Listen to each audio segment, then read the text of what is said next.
Now, okay. Working tooth 1.6 and 1.5. Let's say 1.5. My working tooth is 1.5. And then I'll say, okay, let's do optimum isolation. So from what tooth to what tooth? Oh, before I forget. Okay. I say, this is the only instructions that you're going to get. Working tooth 1.5, optimum isolation, restorative, of course.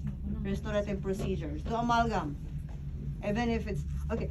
For the class 5, remember I said class 5 for anterior, that only works for anterior, okay? Even for posterior teeth, if you work on class 5, I didn't mention that. For posterior teeth, our working tooth is not our clamp tooth. You understand? Whatever, for posterior teeth, our working tooth is not our clamp tooth, or we call it anchor tooth or clamp tooth. What does that mean? The tooth where we put the clamp. Is not? Is not. So on the posterior teeth, the working tooth and the clamp tooth is different. The working tooth is where we're gonna restore, what tooth we're gonna restore. If the tooth where there's a cavity, or the tooth where we do a root canal, that's the working tooth, right? The clamp tooth is different. The clamp tooth should be the tooth behind the working tooth. Okay, that's we call it anchor tooth or clamp tooth. The same.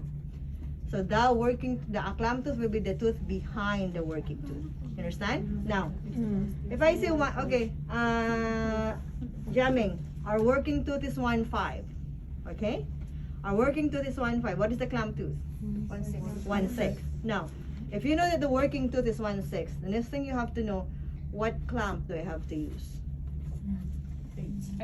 8. Or what else? What clamp? No. 1.6. 8. 8. And what else?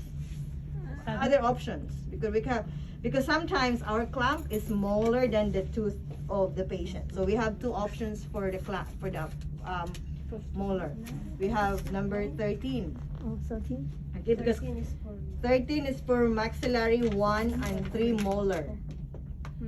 Quadrant 1 and 3, but only molars. Okay, so I have two options, either 13 or 8. So now, okay, I go 1.6 is my anchor tooth. I'm gonna find my number 8 or number 13. Oh, very good. I got right away. Oh. This is probably too loose now because some of us are opening it too wide, but we'll see. Now, what are you gonna do next? You're gonna get a floss. Floss. Okay, what is the floss for? We're gonna use a floss. This is our safety net. Not net, but we call it the ligature. What is the ligature for? So you get a floss. So if every time I say, put in your ligature, that means it's a floss. Okay, you fold the floss into like half, and then you put it in here, and then you tie it. Okay, so I'm working on this quadrant 1. Make sure your floss is also on that side. Okay, do not put it on the opposite side of them. So when you put the clamp here, the bow, so this is the bow part of the clamp, should always going posteriorly, going to the back of the teeth or back of the mouth, going towards the posterior. You're not gonna position it towards the anterior like this. Okay, no, always going towards the back. So the bow always going to back. So when I put it on the maxillary, it will be like this. So because I'm working on the right side, I put this on the right side. Of course, if I'm working on the mandible, quadrant 4, for example, or quadrant 3, it's not gonna work like this because I have to make sure that the bow is going to the back. So it will work like that. You understand?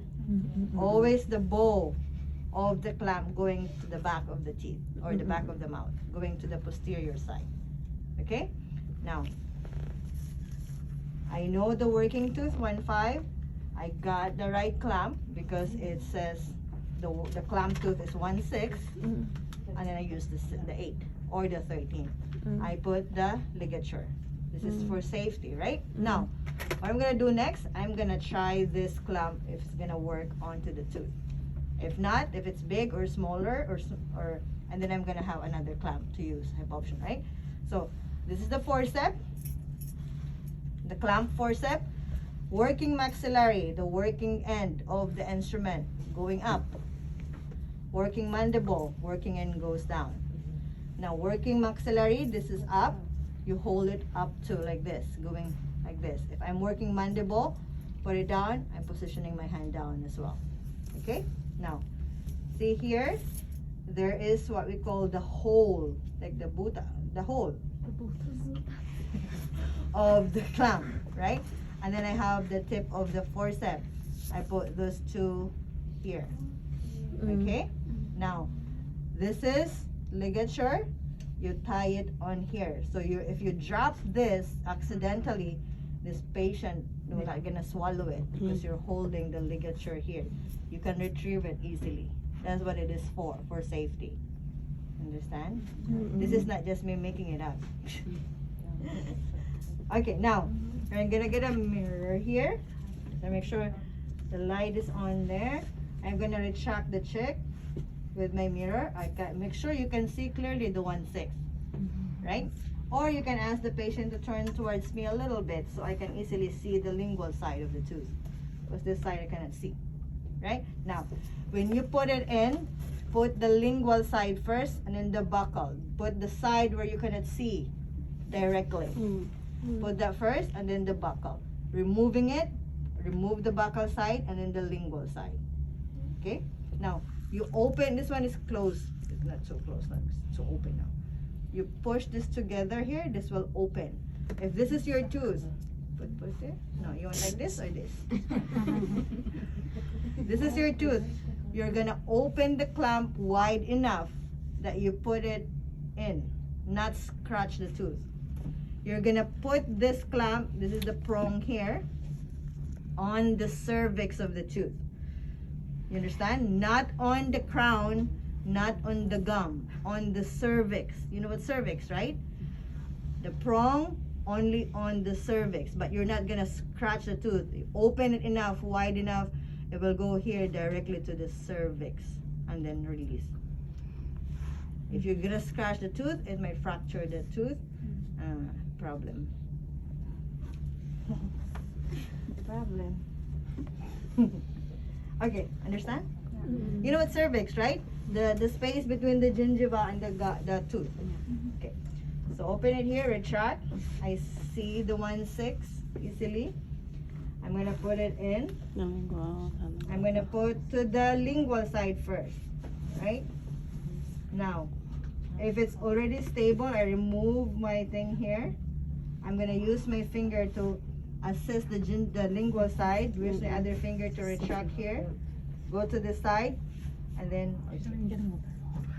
now it's okay. You ask the patient if she's okay, and then just put your finger to the clamp so it's not gonna move, and then assist and gently remove the.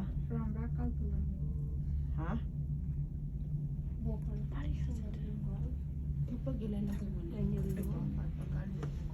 Okay, if you can see here, then double check.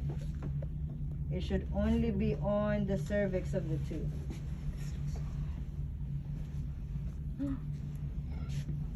Right? Easy because we don't have the dam yet. Now, okay, so the clamp now is not moving. It's tight enough, so we have the right clamp. And then we remove it. Again, tie this one here. Because first thing you have to do is always try on the clamp. The buccal side and then lingual. Oh, wide open it enough, and then I'm gonna scratch the tooth. Now, you see? Now, what are we gonna do next? So we figure out the clamp. We already have this.